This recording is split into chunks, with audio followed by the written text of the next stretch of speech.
वहां से नहीं पहुंचेगा तो वो वस्तु काले रंग की दिखाई देगी। ये तो रंगों की बात होगी। अब प्रकाश के द्वारा जो जो घटनाएं घटित होती है, जैसे परावर्तन, अपवर्तन, उनकी चर्चा करते हैं। सबसे पहले प्रकाश का परावर्तन। प्रकाश का परावर्तन क्या होता है, आप लोगों ने पढ़ रखा है, सुन रखा है। प्रकाश का परावर्तन, देखो शब्द को ध्यान से देखें, परावर्तन यानी ये प्रकाश को वापस भेज रहा है।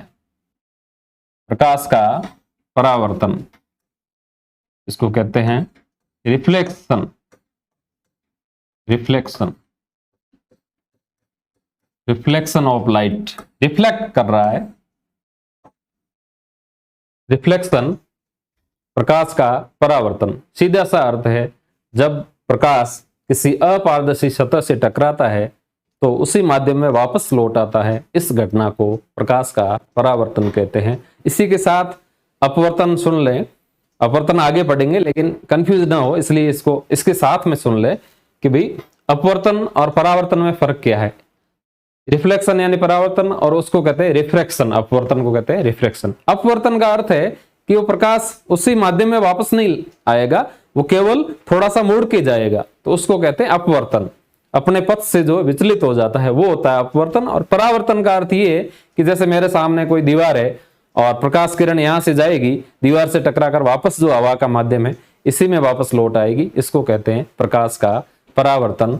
परावर्तन के नियम पढ़ते हैं और उसके बाद परावर्तन के द्वारा जो घटित समतल दर्पण, गोलीय दर्पण, इनके बारे में पढ़ेंगे। बहुत इंपॉर्टेंट टॉपिक है और इस टॉपिक से प्रश्न आता ही आता है। तो बात करते हैं प्रकाश का परावर्तन।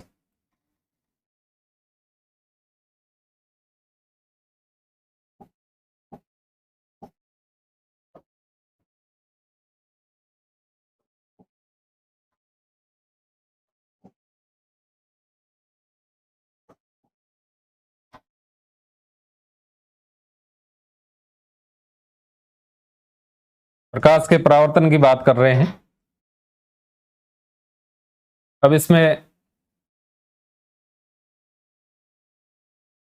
मैंने एक प्रकाश किरण ली है और ये प्रकाश किरण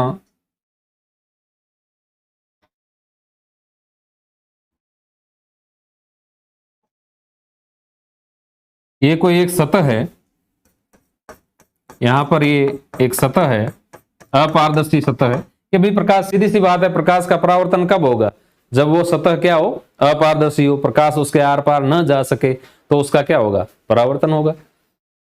तो इस सतह से एक प्रकाश किरण आकर टकराई और आकर टकराने वाली इस किरण को कहते हैं आपतित प्रकाश किरण। शब्द को ध्यान से सुने, आपतित, आके गिरने वाली, आपतित प्रकाश किरण। ये शब्दों को याद रखना जरूरी है।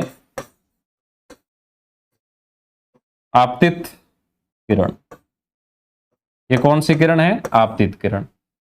और इस किरण का क्या हो गया, ये अपारदर्शी सतह थी, इससे टकरा के वापस उसी माध्यम में लौट गई। इस प्रकाश का क्या हो गया, परावर्तन। इसी घटना को प्रकाश का परावर्तन कहते हैं। और ये बेचारी कौन सी किरण है, ये परावर्तित प्रकाश किरण है।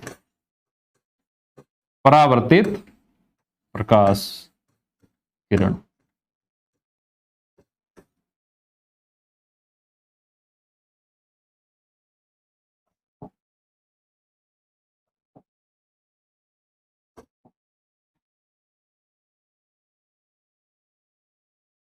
परावर्तित प्रकाश किरण। अब देखिए, ये आपतित प्रकाश किरण यहां पर आई और इसका क्या हो गया, परावर्तन हो गया। तो ये परावर्तित प्रकाश किरण। एक शब्द इसमें और आएगा, अभिलंब। तो अभिलंब क्या है, ये जो आपतन बिंदु, यहां पे प्रकाश किरण जहां टकराई है, इस बिंदु पर अपन जो अभिलंब खींचते हैं, लंब मतलब 90 डिग्री के कोण से जो रेखा खींची जाती है, इसको कहेंगे अभिलंब। इसको बोलेंगे हम लोग अभिलंब बोलेंगे। तो ये आपका हो गया अभिलंब।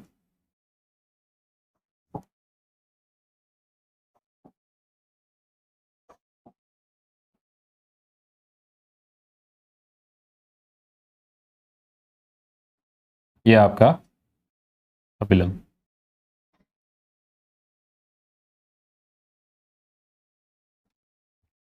इसको कहेंगे अभिलंब। ये 90 डिग्री के कोण से बना, इसलिए इसको क्या बोलते हैं? अभिलंब।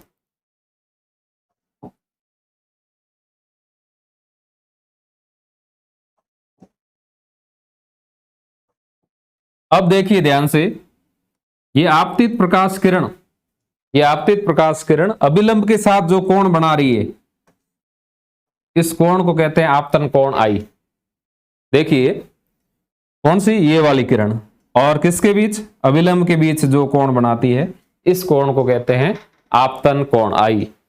और दूसरे वाला जो कोण है, उस साइड जो कोण है, उसको कहेंगे परावर्तन कोण। ये वाला कोण जो है, इसको रिफ्लेक्शन कोण कहेंगे, परावर्तित। तो आपतन कोण और परावर्तन, ठीक है। तो ये बात समझ में आ गई। अब परावर्तन के दो नियम आप लोगों ने सुने होंगे, हम लोग पढ़ते हैं ये 10th क्लास में या 9th में जो है हम लोग पढ़ते हैं कि आपतन के नियम, ये परावर्तन के नियम जो है। तो नियम की बात कर लेते हैं। नियम समझना जरूरी है, हालांकि कॉम्पिटिटिव एग्जाम में कोई ऐसे नियम वगैरह नहीं आते हैं, लेकिन इसको समझना आवश्यक है। परावर्तन के दो नियम हैं। तो परावर्तन का एक नियम तो ये है कि आपतित प्रकाश किरण, ये वाली आपतित प्रकाश किरण हो गई, परावर्तित प्रकाश किरण, ये परावर्तित प्रकाश किरण, और अभिलंब, तीनों एक ही तल में होते हैं, तीनों एक ही तल में। एक नियम तो ये है। और एक नियम है आपतन कोण आई, ये आपतन कोण आई और परावर्तन कोण आर हमेशा बराबर होते हैं। तो नियम एक, आपतन कोण आई बराबर परावर्तन कोण आर, यानी जितना कोण ये होगा उतना ही कोण क्या होगा? ये भी होगा। ये और ये कोण हमेशा क्या होंगे? बराबर होंगे। दूसरा, आपतित किरण, परावर्तित किरण और अभिलंब तीनों एक ही तल में होते हैं। दूसरा नियम क्या है? आपतित प्रकाश किरण, शॉर्ट में लिख देता हूं, आपतित किरण, परावर्तित किरण,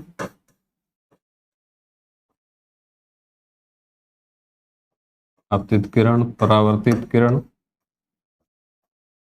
और तीसरा है अभिलंब। अभिलंब तीनों एक ही तल में होते हैं, तीनों एक ही तल में होते हैं।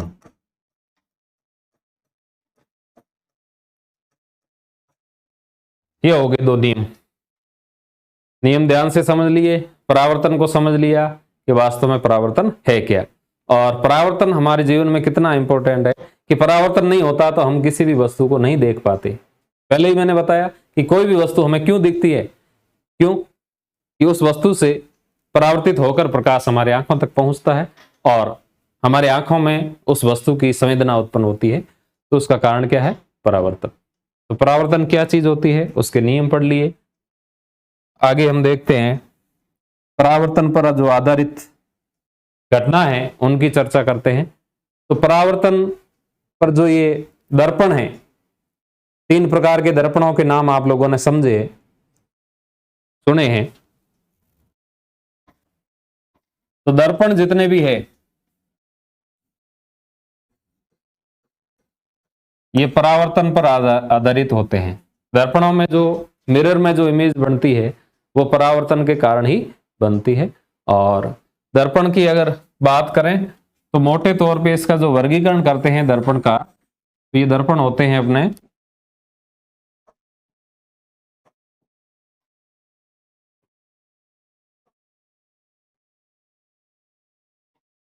एक तो होता है समतल दर्पण और दूसरा होता है गोलीय दर्पण। आज हम समतल दर्पण की बात करेंगे। समतल दर्पण, दूसरा गोलीय दर्पण। गोलीय प्रकार के दर्पण होते हैं और इसके 2 टाइप है, अवतल दर्पण और उत्तल दर्पण। अवतल दर्पण और उत्तल दर्पण दो प्रकार के, कॉनकेव और कॉन्वेक्स दर्पण। तो समतल दर्पण की बात आज की क्लास में हम लोग करेंगे। देखो ये क्या फर्क होता है, इनको गोलीय दर्पण कहा, इसको समतल दर्पण कहा। सीधी सी बात है, दर्पण में परावर्तन की घटना द्वारा प्रतिबिंब बनता है, और होता क्या है कि इनका जो परावर्तक पृष्ठ होता है ये समतल होता है, ऐसे एकदम सीधा।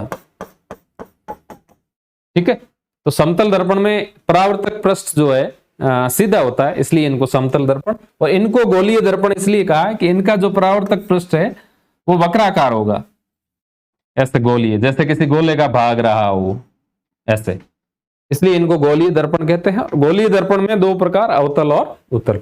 इसका थोड़ा सा समझ लें बेसिक, आगे पढ़ेंगे हम लोग विस्तार से।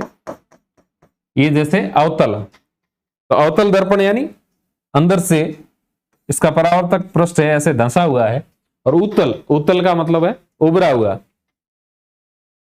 इसका परावर्तक पृष्ठ ऐसे उभरा हुआ होगा, इसको कहते हैं उत्तल। सीधा सा सिंपल बता देता हूं, घर में जो चम्मच होता है, स्पून होता है, उसको हम लोग देखेंगे तो उसका जो अंदर का साइड, किसी भी वस्तु को लेने का अंदर का जो साइड होता है वो अवतल दर्पण की तरह कार्य करता है, और बाहर का भाग जो है वो उत्तल दर्पण की तरफ कार्य करेगा। तो इसका मतलब ये है अवतल अंदर का भाग, और ये है उत्तल जो बाहरी भाग है, अवतल और उत्तल। तो आज की क्लास में हम समतल दर्पण के बारे में पढ़ेंगे। समतल दर्पण यानी वह दर्पण है जिसका परावर्तक पृष्ठ क्या हो, वक्राकार न होकर क्या हो, समतल हो, सीधा हो, उसकी चर्चा करेंगे, समतल दर्पण।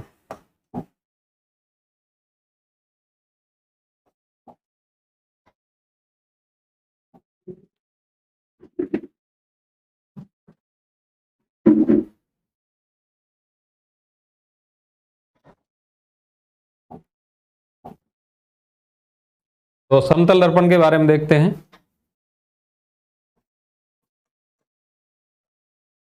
समतल दर्पण,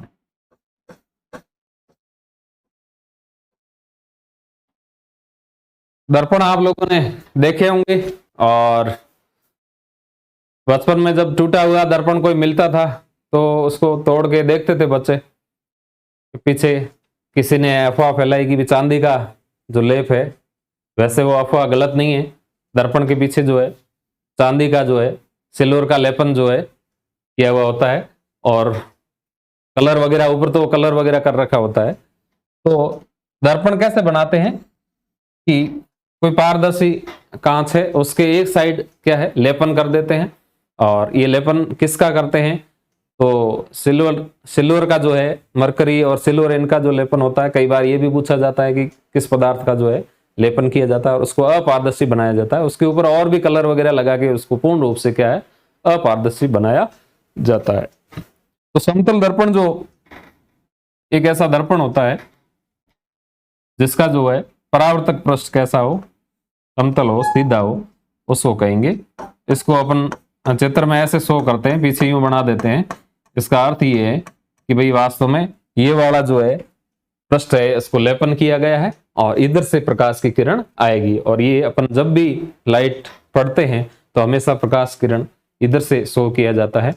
तो समतल दर्पण जो है इसके सामने जो हम वस्तु रखते हैं उसका प्रतिबिंब कैसा बनता है उसके बारे में चर्चा करेंगे। तो उसके बारे में समतल दर्पण में हम जैसे वस्तु का प्रतिबिंब देखते हैं उसकी क्या विशेषताएं होती है उसके बारे में चर्चा करेंगे, और इसके और इंपॉर्टेंट पॉइंट कि दो समतल दर्पणों को किसी विशेष कोण पे रखा जाएगा तो उनसे बनने वाले प्रतिबिंबों की संख्या क्या होगी इसके बारे में, और समतल दर्पण के कहाँ का यूजेज है, इसके कहाँ का उपयोग है उसके बारे में चर्चा करेंगे। तो समतल दर्पण से बनने वाले प्रतिबिंब की क्या विशेषता होती है उसके बारे में चर्चा करेंगे। तो माना कि ये कोई समतल दर्पण है और इसके सामने कोई वस्तु है, कोई वस्तु हो, वस्तु को क्या कहते हैं, बिंब भी कहते हैं। और माना कि ये कोई बच्चा खड़ा है, कोई व्यक्ति खड़ा है समतल दर्पण के सामने, और दर्पण से क्या होगा, इस व्यक्ति से प्रकाश किरणें टकरा के जाएगी उस दर्पण में, उस दर्पण में इसका क्या बनेगा, प्रतिबिंब बनेगा। जैसा हमने पढ़ा है कि यहां से जो है प्रकाश किरणें जैसे जाएगी तो इस दर्पण में इस बिंब का क्या बनेगा? प्रतिबिंब बनेगा। समतल दर्पण से बनने वाला जो प्रतिबिंब होगा वो कैसा होगा, उसकी विशेषता क्या होगी? तो उसकी विशेषता होगी सबसे पहले तो वो आभासी और सीधा। नंबर एक कैसा होगा? आभासी और सीधा। समतल दर्पण के सामने हम लोग खड़े रहते हैं, सिंपल सी बात है, सीधा प्रतिबिंब बनता है, कोई उल्टा नहीं बनता है। और आभासी का अर्थ ये है कि जिस प्रतिबिंब को पर्दे पर नहीं उतारा जा सकता उस प्रतिबिंब को सीधा कहते हैं। और यहां ध्यान रखना, हमेशा आभासी प्रतिबिंब हमेशा सीधा होगा, वास्तविक होगा वो हमेशा उल्टा होगा, इस बात का ध्यान रखें। तो आभासी और सीधा। आकार उसका कैसा दिखेगा? वस्तु के बराबर। आकार वस्तु के बराबर। कहां बनेगा? दूरी की बात करें कि प्रतिबिंब कहां बनेगा, तो दर्पण के पीछे प्रतिबिंब बनेगा, दर्पण के पीछे उतनी ही दूरी पर। माना कि ये व्यक्ति जो है दर्पण के सामने डी डिस्टेंस पे खड़ा है, तो दर्पण के पीछे उतनी ही दूरी पर वस्तु का प्रतिबिंब बनेगा। तो ध्यान दीजिए, प्रतिबिंब कहां बनेगा? दर्पण के पीछे उतनी ही दूरी पर, उतनी ही दूरी पर, उतनी ही दूरी पर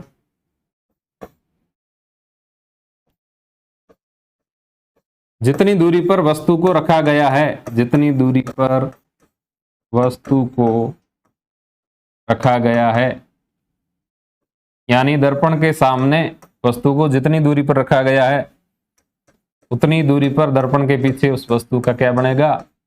प्रतिबिंब बनेगा। ये तो होगी इसकी सामान्य बातें कि आपको सिंपल सा पूछे कि समतल दर्पण से जो वस्तु का प्रतिबिंब कैसा बनता है, आभासी, सीधा, आकार में वस्तु के बराबर, दूरी कहां, कि भी दर्पण के सामने वस्तु को जितनी दूरी पर रखा गया था दर्पण के पीछे उतनी दूरी पर उस वस्तु का क्या बनेगा? प्रतिबिंब बनेगा। और एक खास बात, पार्श्व परिवर्तन। चौथी बात जो है, मैं नेक्स्ट पेज भी लिख देता हूं।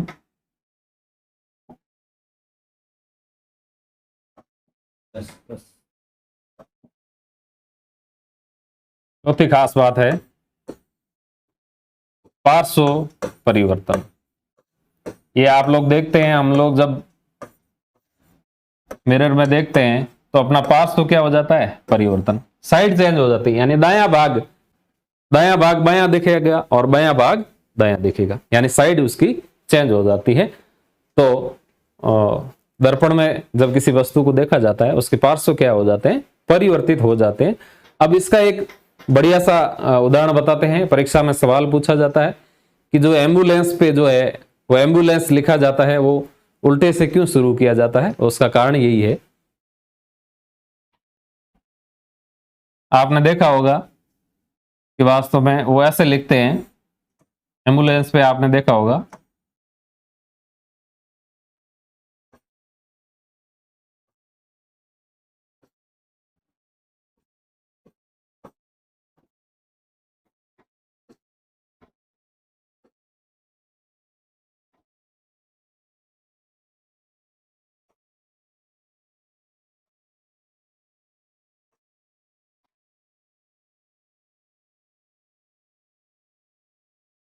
इस प्रकार से लिखा हुआ होता है एम्बुलेंस। ऐसा क्यों लिखा जाता है? इसका कारण यही है, पार्श्व परिवर्तन। देखिए क्या होता है कि आगे कोई गाड़ी चल रही है, माना कि आगे कोई कार चल रही है और इसके पीछे एम्बुलेंस आती है, तो इसका जो साइड कांच होता है,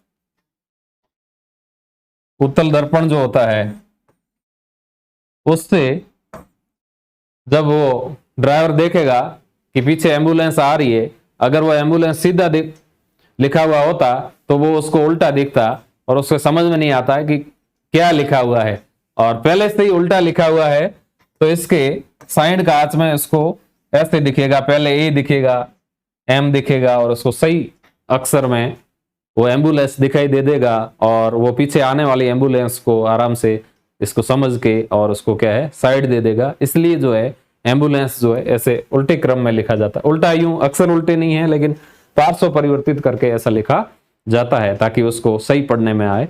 तो पार्श्व परिवर्तन की घटना की बात हुई। तो ये बातें होगी। अब एक और तथ्य है कि भी कोई समतल दर्पण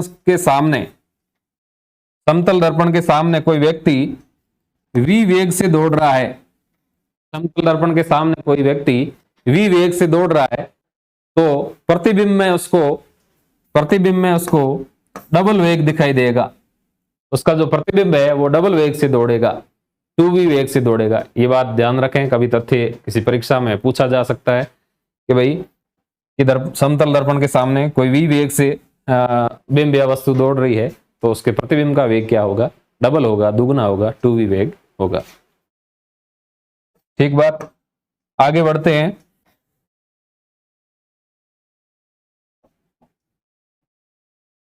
अब कुछ विशेष परिस्थितियों की बात करते हैं। समतल दर्पण में दो समतल दर्पणों को किसी विशेष कोण पे जोड़ के रखा जाए तो उस वस्तु में उसके सामने जब वस्तु रखेंगे तो उनके जो प्रतिबिंब बनेंगे वो कैसे बनेंगे उसके बारे में चर्चा करते हैं। तो टॉपिक है थीटा कोण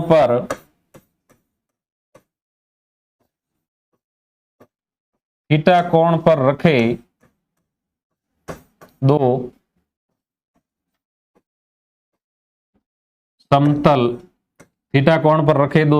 दर्पणों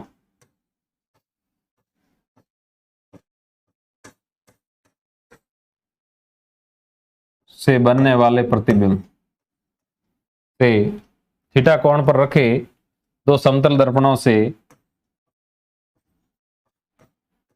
बनने वाले प्रतिबिंब।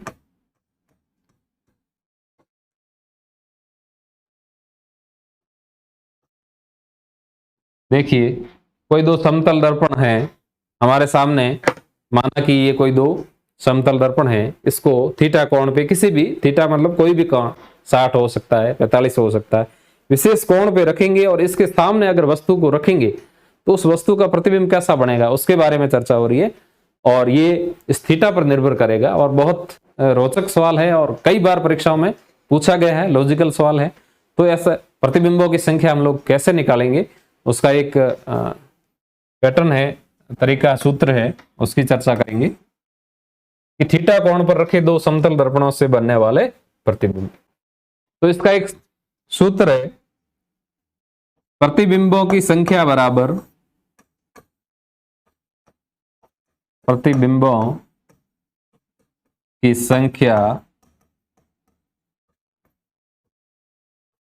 n बराबर, प्रतिबिंबों की संख्या n बराबर 360 बटे थीटा, 360 बटे थीटा। अब इसमें आगे लगाएंगे -1।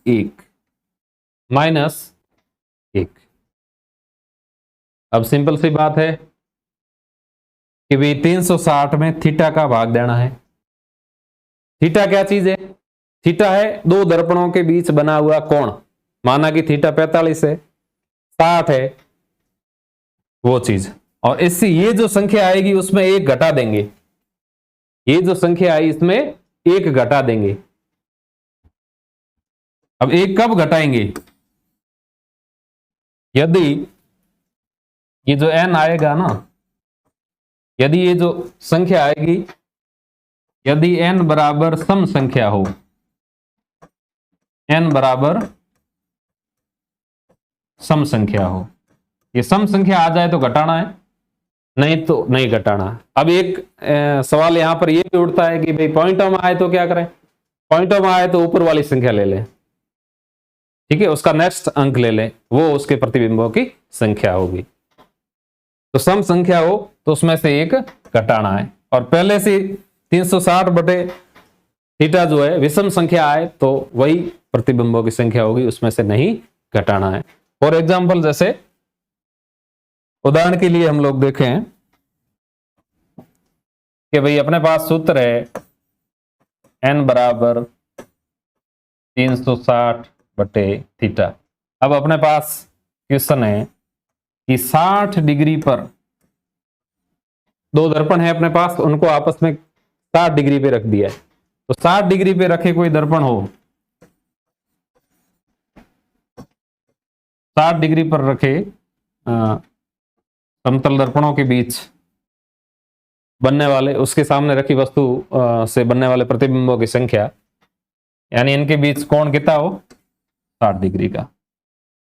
तो क्या होगा, 360 बटे 60। तो प्रतिबिंबों की संख्या क्या आई, 6। अब छह पे डिपेंड करेगा। अब इसमें क्या करना पड़ेगा, 6 कैसी संख्या है, सम संख्या है, तो इसमें क्या करना पड़ेगा, 1 घटाना पड़ेगा। तो प्रतिबिंबों की संख्या क्या आएगी, 5। सिंपल सी बात है। और ये पहले से ही विषम संख्या आती तो नहीं घटाना था, अगर पॉइंट में आ जाए तो अगली संख्या का मान लेना। क्लियर है। आगे बढ़ते हैं, समतल दर्पणों के उपयोग।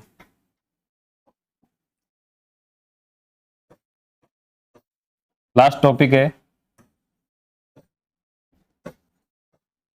समतल दर्पण के उपयोग। सीधी सी बात है, एक तो अपन अपना जो इमेज देखने के लिए सुबह सुबह आप लोग उठ के देखते हैं, अपनी शकल देखते हैं, आईना में देखते हैं सब लोग, तो आईना है ही। इसके अलावा इसके दो विशेष उपयोग बताऊंगा, वो कई बार परीक्षा में पूछा जाता है, विशेष करके सेंट्रल के जो एग्जाम है उसमें कई बार ये प्रश्न पूछे गए हैं। एक तो आईना, ठीक है। दूसरा इसका उपयोग है बहुरूपदर्शी। बहुरूपदर्शी कैलेडियोस्कोप जिसको बोलते हैं, इंग्लिश में बोलते हैं कैलेडियोस्कोप। कई बार ये हिंदी में भी ऐसा कैसा लिखा हुआ आता है कैलेडियोस्कोप, इसलिए ये शब्द यही ध्यान में रखें आप, कैलेडियोस्कोप, बहुरूपदर्शी। तीसरा इसका उपयोग है परिदर्शी।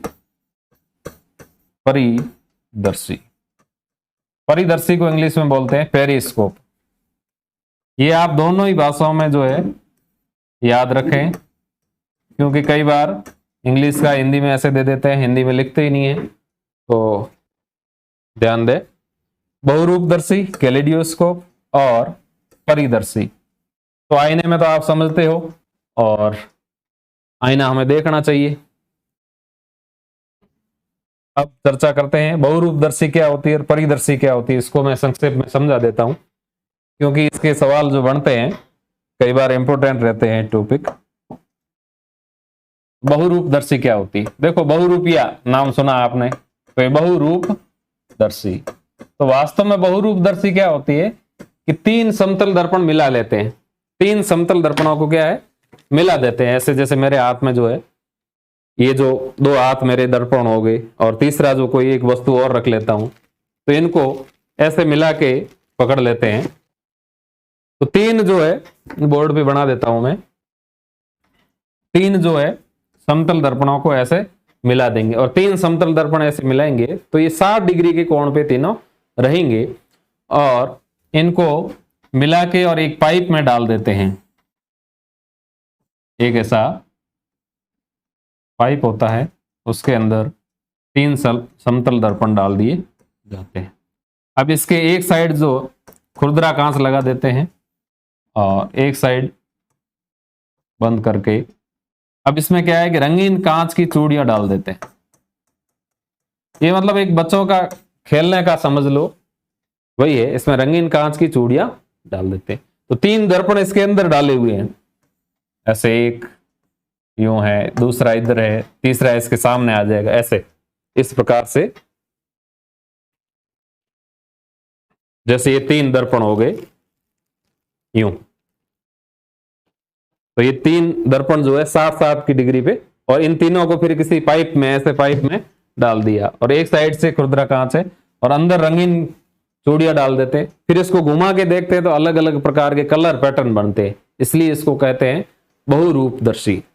इसका नाम है बहुरूपदर्शी। तो इसमें कई बार ये पूछा जाता है कि भी कितने डिग्री पे रखे जाते हैं, 60 डिग्री के कोण पे। 3 समतल दर्पण 60 डिग्री के कोण पे रखे जाते हैं, और अलग अलग कलर पैटर्न देखने के लिए बच्चों का खिलौना होता है कैलेडियोस्कोप, बहुरूपदर्शी। बहुरूपदर्शी के बाद हम लोग देखते हैं पेरिस्कोप, परिदर्शी। इसको ध्यान से समझना थोड़ा इंपॉर्टेंट है। परिदर्शी, पेरिस्कोप, पेरिस्कोप ये सैनिकों के लिए उपयोगी चीज है। एक तो पनडुब्बी, जो समुद्र के अंदर डूबी हुई चलती है, पनडुब्बी, उसके ऊपर लगा हुआ होता है।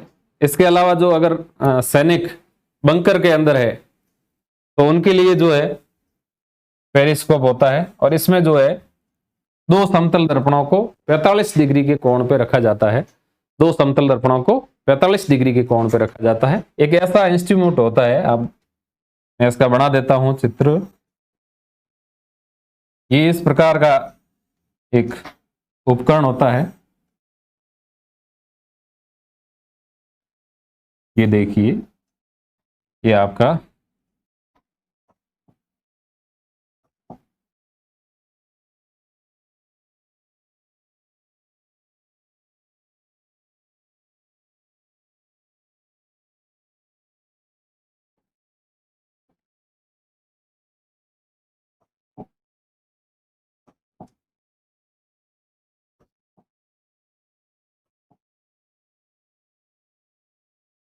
इस टाइप का एक उपकरण होता है।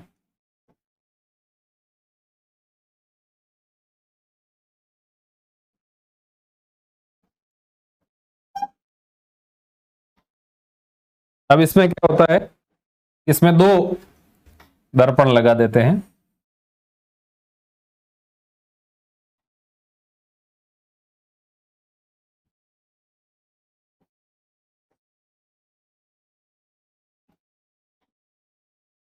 इधर से कोई वस्तु को देखना है तो यहां पे एक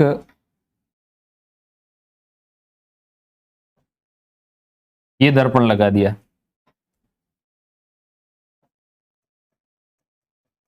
ठीक बात। और एक दर्पण इसके सामने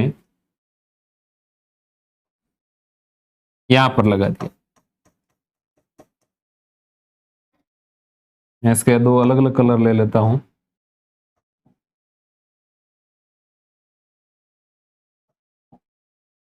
ये जैसे आपका दर्पण हो गया, एक ये हो गया। तो ये जो दर्पण है, इनके बीच का जो ये एंगल है, ये 45 डिग्री का रहेगा। कोण कितना रहेगा, कोण के बारे में पूछे तो 45 डिग्री। अब होता क्या है कि भी माना कि कोई सैनिक है, वो बंकर के अंदर है और बाहर की चीज देखना चाहता है, या पनडुब्बी जो पानी के अंदर है और बाहर की चीज देखना चाहते हैं, तो वैसे बाहर आके कैसे देखे, बाहर तो अगर खतरा है तो अंदर से, जैसे इसको पेरिस्कोप को बाहर निकाला, यहां से देखेगा, यहां से आराम से देख सकता है। क्यों, जैसे पेरिस्कोप को बाहर निकला, यहां सामने कोई वस्तु है, दुश्मन की कोई एक्टिविटी है ना, उसको इसका प्रतिबिंब यहां आ जाएगा, इस दर्पण पे यहां बन जाएगा, और यहां से किरणें वापस यहां आएगी, और यहां इस वस्तु का जो है प्रतिबिंब बनेगा, और उसको आराम से जो है बंकर के अंदर बैठे सैनिक या पनडुब्बी के अंदर बैठे सैनिक को आराम से बाहरी गतिविधि का जो है पता चल जाता है, और इसमें ये काम आती है। परिदर्शी, पेरिस्कोप कहते हैं। कोण के बारे में कई बार पूछे तो 2 दर्पण किस एंगल पे रखे जाते हैं, 45 डिग्री के एंगल पे रखे जाते हैं। कैसे कोण होते हैं, कैसे दर्पण होते हैं, समतल दर्पण होते हैं। धन्यवाद, जय हिंद, मिलते हैं नेक्स्ट क्लास में।